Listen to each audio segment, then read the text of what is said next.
the key takeaways that kind of really stuck with me is this idea of play. First, I would try to incorporate this idea of active play or just active movement in general. One of the things that really stood out to me was how in the pre-K and the kindergarten classrooms there was so much movement. Key takeaways that I thought that we learned through this developmental project. One is the power of play, and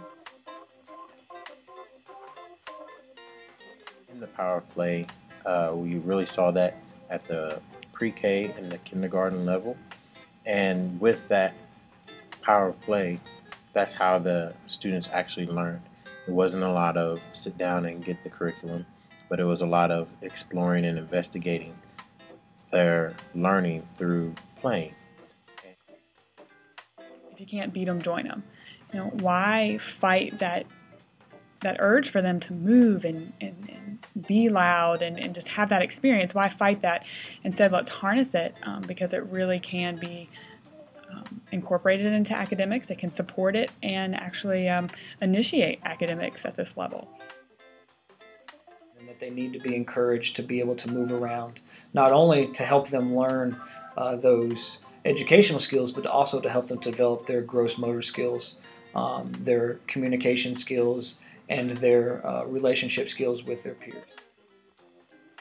The students just seemed so engaged and active in what they were learning. They were excited to be there. They were eager to move about the classroom. They were eager to try new things.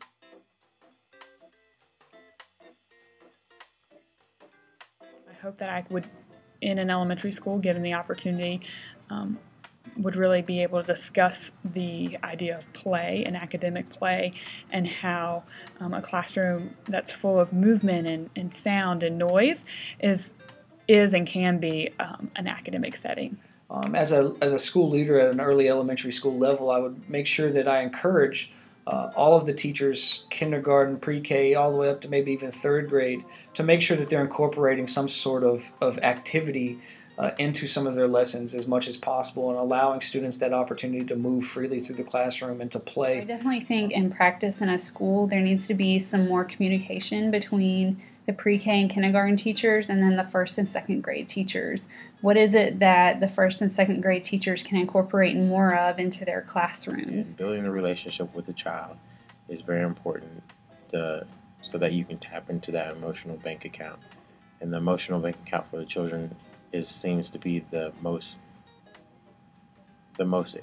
intrinsic way of getting to their motivation of learning.